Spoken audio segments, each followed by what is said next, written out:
வணக்கம். நான் தான் உங்கள் அக்கறையார் ஆர்வம் பேசுகிறேன். இன்றைக்கி ஒரு குட்டி கதை சொல்ல போகிறேன்.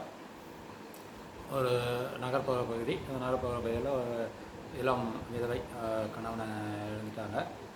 திடீர்னு கணவர் இறந்துட்டார். அவங்களுக்கு வந்து உலகத்தை பற்றி எந்த ஒரு இதுவும் இல்லை. அவங்களுக்கு ஒரு சின்ன குழந்தை, ஒரு 4 வயது மதிக்கத்தக்க அந்த குழந்தை. அந்த குழந்தைக்கு சாப்பாடுலாம் கொடுக்கணுன்றதுக்கு இன்னும் அவங்களுக்கு வழியே தெரியல.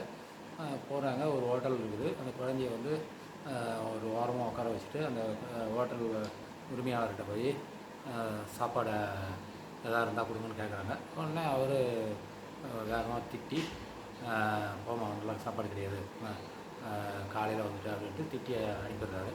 அந்த நேரத்தில் அந்த ஹோட்டலில் வேலை செய்த ஒரு ஒரு ஒரு 45 வயது வைக்கத்தக்க அந்த பெண்மணி அதை பார்த்துக்கிட்டே இருக்காங்க. உடனே அவங்க கருணையோட அங்கேருந்து ஹோட்டல்லேருந்து காசு கொடுத்து வாங்கிட்டு வந்து அந்த பெண்மணிக்கிட்ட அவங்க 2 பேரும் போய் ஒரு இடத்துல உட்காந்துருக்காங்க. சாப்பாடு கிடைக்கலையே, திட்டாங்களே, என்ன பண்ணுறதுன்னு கிழிந்த ஆடையோடு அப்படியே உட்காந்துட்ருக்காங்க.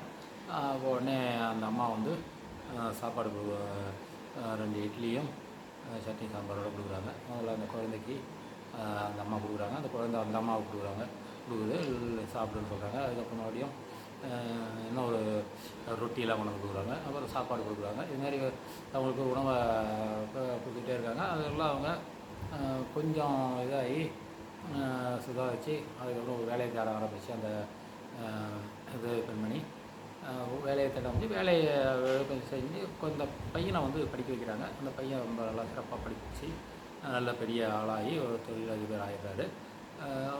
20 வருடங்கள் கடந்து போகுது. அந்த 20 வருடங்கள் கடந்து போயிட்டு இவங்களுக்கு முதல் உதவி செய்தாங்க இல்லையா, அந்த அம்மாவை தேடிக்கிட்டு அந்த வீதியில் தான் அப்படியே போயிட்டே இருக்காங்க. காரில் தான் போகிறாங்க. போயிட்டுருக்கும்போது ஒரு அம்மா போய் ஒரு இடத்துல வயசான அம்மா ஒரு ஹோட்டலில் அதே ஹோட்டலில் போய் கேட்குறாங்க. அவங்களை வெட்டி அடிக்கிறாங்க. அந்த வெட்டி அடித்த அம்மா வந்து ஓரமாக உட்காந்துட்ருக்காங்க. இவங்க அப்படியே தேடி போயிட்டே இருக்கும்போது அங்கே பார்த்தா அந்த பெண்மணி உட்காந்துருக்கிறத பார்க்குறாங்க. பார்த்த உடனே இதாகி சந்தோஷமாக போயிட்டு அவங்களுக்கு வேண்டிய உணவுலாம் அவங்க வாங்கி கொடுத்து அவங்கள இது பண்ணி அவங்க அந்த கதையை சொல்கிறாங்க. பழைய இதில் உதவி பண்ணதை அந்த அம்மா பார்க்குறாங்க, கிட்ட பார்க்குறாங்க. அதை அப்போ தான் அவங்களுக்கு ஒரு 20 வருடங்களுக்கு முன் நடந்த ஒரு விஷயம் ஞாபகம் வருது. அந்த ஞாபகம் வந்து அந்த கிழிஞ்ச சட்டையோட இருக்கிற குழந்தையும் இந்த முகத்தையும் பார்க்குறாங்க.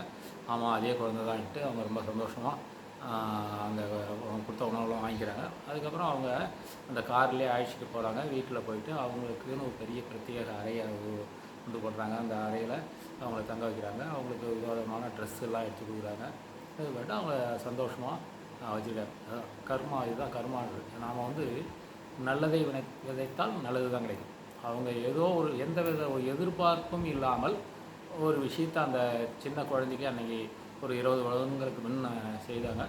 அந்த 20 வருடங்களுக்கு முன் செய்த ஒரு 100 ரூபான்னு கூட வச்சுங்க. அந்த மதிப்புள்ள ஒரு உணவுப் பொருள் இன்றைக்கி பல லட்சம் ரூபாய் மதிப்புள்ள வாழ்க்கை சுகத்தை அந்த வயதான அம்மாவுக்கு கொடுத்துருக்கு. அதனால் நம்ம அம்மா எப்பயுமே எப்பப்பெல்லாம் நமக்கு வாய்ப்பு கிடைக்குதோ அப்போல்லாம் முடிந்தவரை மற்றவர்களுக்கு இயலாதவர்களுக்கு உதவி செய்ய வேண்டும். அந்த உதவி செய்வது நமக்கு அப்போ ஏதாவது ஒரு விதத்தில் நல்லதே நடக்கும் என்பது அந்த கதையில் இருக்கும். நன்றி, வணக்கம்.